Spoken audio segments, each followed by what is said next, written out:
I have discussed the toxic side of the haunt industry to a degree that a lot of people don't like me, okay? Full transparency. I have been made fun of in real life by people that I know and see every season. Now, some of those people don't know that I know. But the reason I'm gonna keep talking about it is because I got asked a very important question. And honey, you got me confused with someone else if you think a little bit of shit talking is gonna keep me from talking about actual real issues that are harming our community that I care so deeply about. I'm not gonna go into what it means for you to be so avidly against somebody talking about, sexual violence, regular violence, harassment, toxicity, unsafe work environment. We're not going to talk about that. We're going to talk about this question that I got asked, okay? And it is about a haunt that has management that will protect each other from anything because they are friends. And that management is allowing their fellow coworkers to hurt the people under them. I would first like to say that a manager's role in a business is not to be a king, is not to be a boss, is not to be a ruler. Good leadership in a management role looks like making people's jobs run smoother and guiding things to make their jobs easier, smoother, and more efficient. You are not here to fucking beat your own dick, pump up your ego, which I have seen far too many times for me to be like, oh, maybe that was just a one-off. And I've also seen some incredible haunt managers, okay?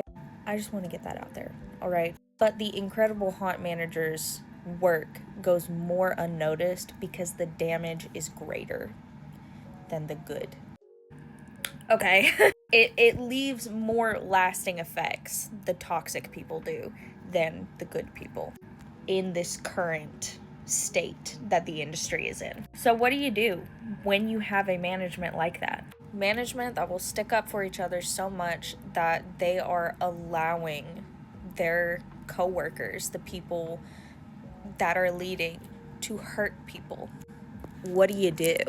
Have you ever seen a person that is so charming that you can't help but kind of check them out because you're enticed? Like, they are just so enigmatic and funny, and they just have such charisma about them that you're like, I wanna be your friend, or even I wanna kind of date you.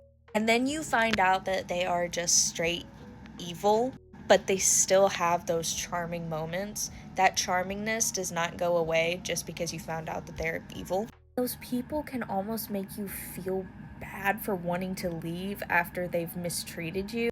And they can make you feel bad in several different ways.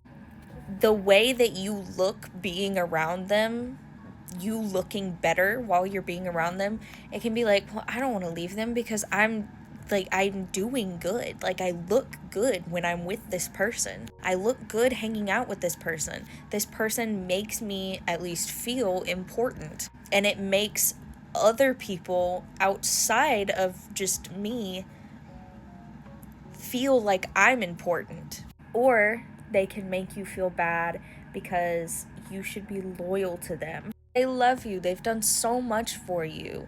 You're their family. Why would you leave? Where's your loyalty? Where is your sense of family? They need you. They love you. Leave the bitch. I've talked about the weird attraction that the haunt industry has to certain personality types.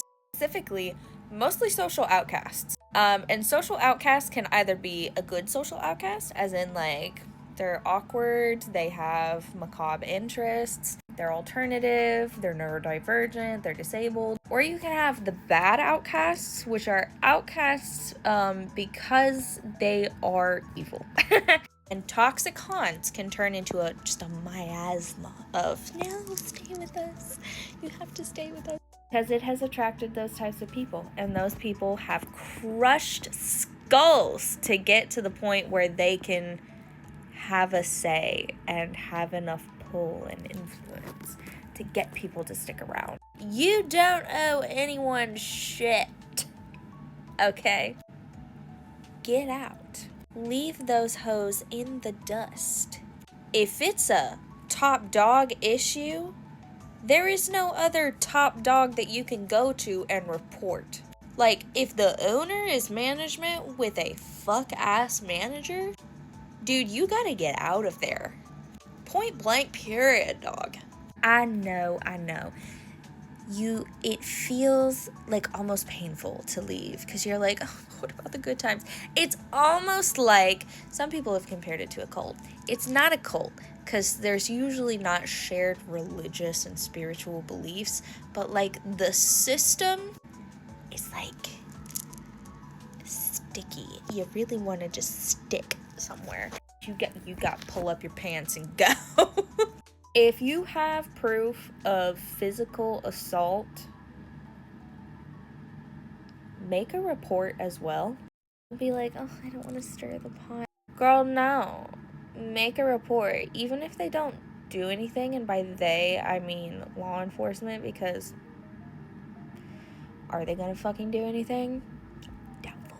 Even if you have proof, doubtful. That's just the world we live in. Still make that report so it's on record. And if any haunt is like, I don't know if I feel comfortable hiring you because you made a report about somebody doing something bad, and they frame it as you being like over dramatic or toxic yourself, stay away from that haunt anyway. I'm not a suffer in silence type of person as well. Obviously, I have this account.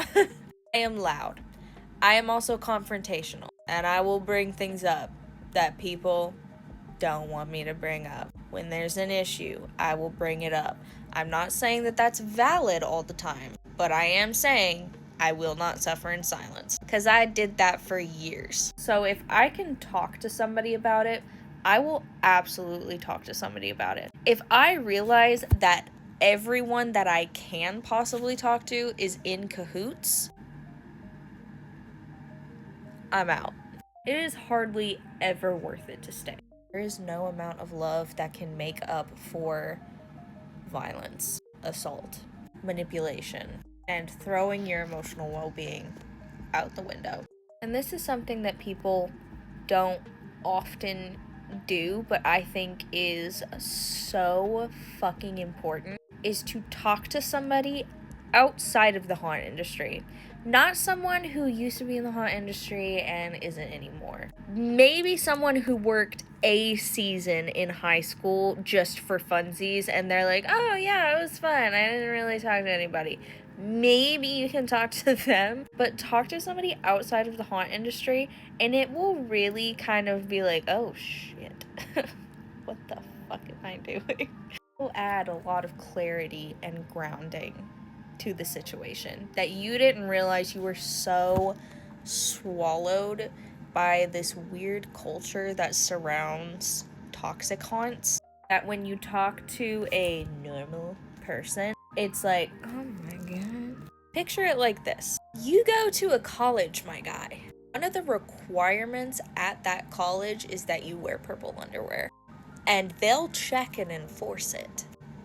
Never have you ever gone to a school that has required that. But eventually you hear about it so much that you're like, oh my god, I have to wear this fucking purple underwear. And even if you're still annoyed by it, if you tell someone, dude, I'm so annoyed, they didn't believe me that I was wearing purple underwear that day, they're gonna look at you like you're fucking insane.